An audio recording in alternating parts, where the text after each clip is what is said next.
అందరికీ నమస్కారం అండి. ఇప్పుడు చెప్పబోయే కథ పేరు 'అనుమానం పెనుభూతం'. ఈ కథని రచించిన వారు శ్రీలత గారు. ఇక కథలోకి వెళ్ళిపోతే, పాల గ్లాసుతో లోపలికి వచ్చిన రేఖను చెయ్యి పట్టుకొని, పక్కనే కూర్చోబెట్టుకొని, "నిన్ను మీ బావ చేసుకుందామనుకున్నాడంట కదా! మరి నన్ను చేసుకున్నావే?" అడిగాడు శేఖర్. ఇదేంటి మొదటి రాత్రి మొదటగా ఇదేం ప్రశ్న అన్నట్లు చూసింది రేఖ.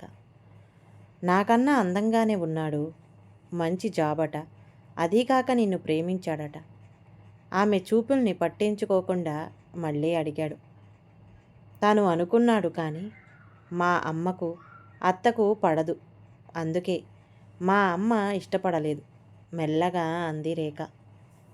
ఓహో, అయితే నీకు ఇష్టమేనన్నమాట, వ్యంగ్యంగా అన్నాడు శేఖర్. నాకంటూ మా పెద్దవాళ్ళ ఇష్టమే నా ఇష్టం. వాళ్ళు మిమ్మల్ని చేసుకోమన్నారు, చేసుకున్నాను అంతే అంది రేఖ. బ్యాంకులో జాబ్ చేస్తున్నావు, నీకు సొంత అభిప్రాయం లేదంటే నేను నమ్మాలా అంటూనే ఆమె అంగీకారం లేకుండానే ఆమెను ఆక్రమించుకున్నాడు. రోజులు గడుస్తూ ఉండగా శేఖర్ అనుమానం జబ్బు పెరుగుతూ వచ్చింది.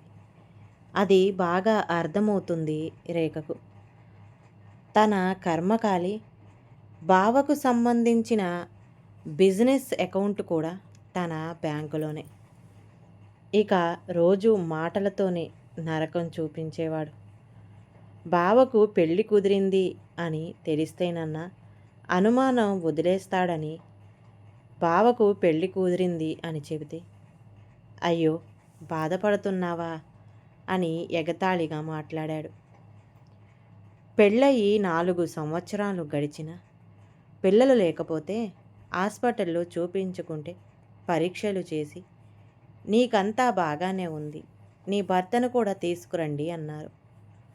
ఆ మాటకు మగవాడిని నాలో లోపం ఉందంటావా అని ఇంతెత్తున ఎగిరి, అసలు నీకే పిల్లలు పుట్టరు, లేకపోతే మీ బావతో నీకు పెళ్ళికి ముందే కడుపు వచ్చేది అని భరించరాని మాటలు అన్నాడు.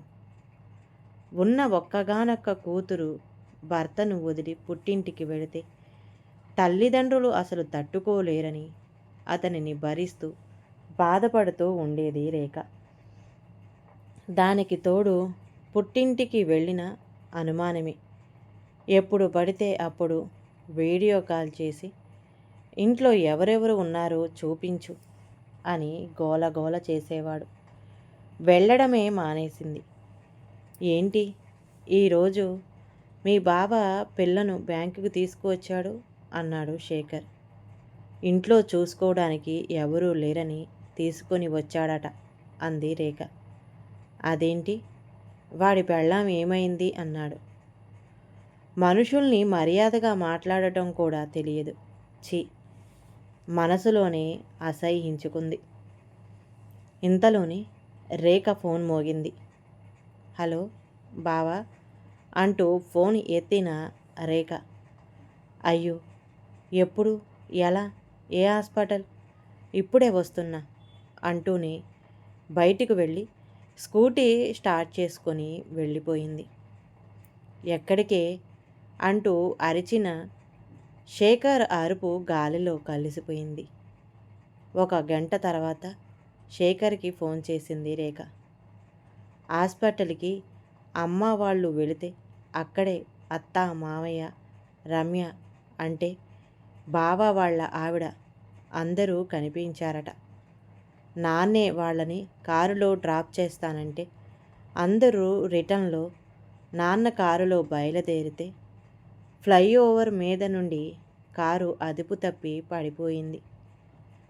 అత్త, రమ్య స్పాట్ డెడ్.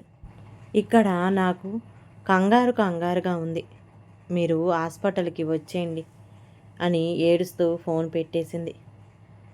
శేఖర్ హాస్పిటల్కి వెళ్ళేసరికి రేఖ ఒడిలో పాపతో అరవింద్ భుజానికి ఆనుకొని ఏడుస్తూ బెంచ్ మీద కూర్చొని ఉంది. అటువంటి పరిస్థితుల్లో కూడా వాళ్ళిద్దరినీ అలా చూడగానే శేఖర్ మనసు మండిపోయింది.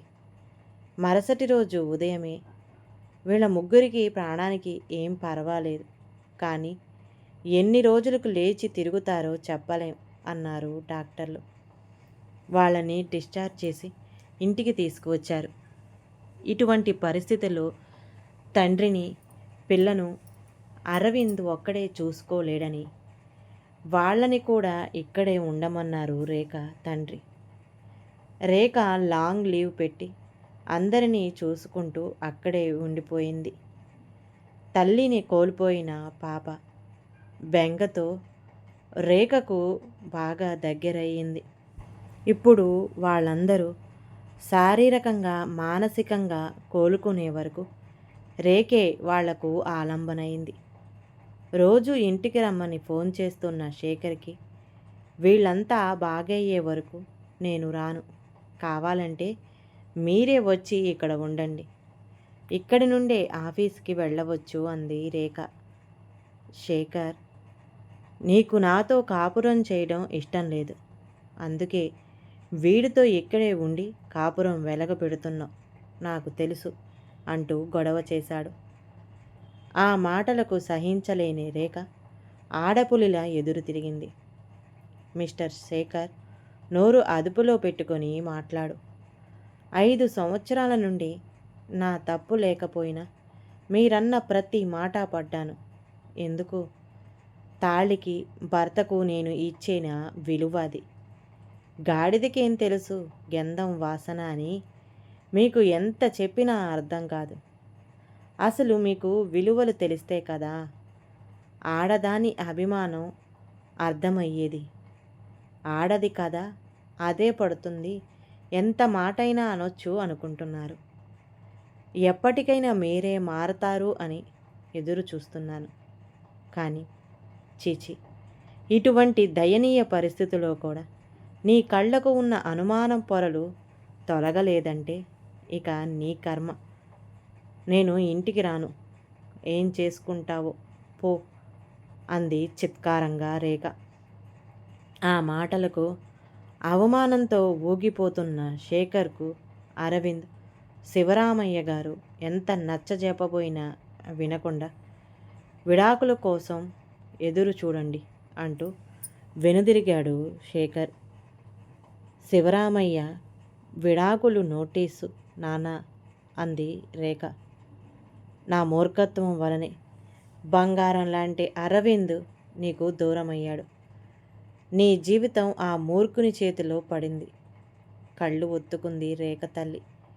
పోనీలే అమ్మ, 5 సంవత్సరాల నుండి నేను పడిన నరకానికి ఆయనే విముక్తి ద్వారం చూపించాడు.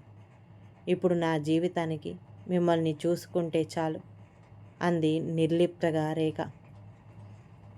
భగవంతుడా, నాది స్వార్థం అనుకోకుండా నా కూతురికి రెండో జీవితాన్ని చూపించు తండ్రి అనుకుంటూ పాపను సముదాయించలేక రేఖ చేతికి పాపను అందిస్తున్న అరవింద్ని చూస్తూ కళ్ళు తుడుచుకుంది ఆ తల్లి.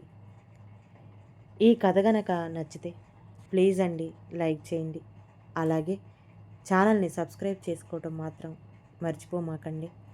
మీ విలువైన అభిప్రాయాలను కామెంట్ బాక్స్లో కామెంట్ చేయండి. అందరికీ ధన్యవాదాలండి.